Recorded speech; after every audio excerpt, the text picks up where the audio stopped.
How to delete Riot account.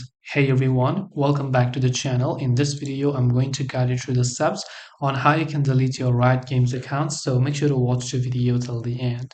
You can't delete your Riot Games account yourself, so you have to go to support.riotgames.com. So just go to support.riotgames.com. I'll make sure to drop a direct link in the description box below as well.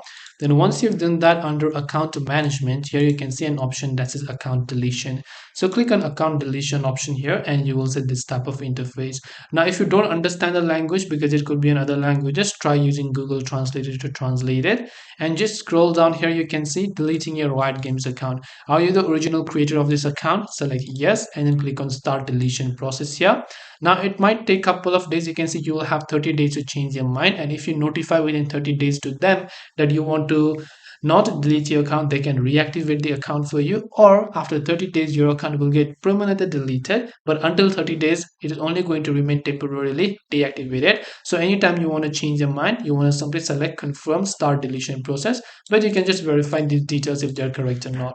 So this way you can delete Riot account. Hope this video was helpful. If you have any questions, feel free to leave them down below. Thank you for watching and see you in the next video.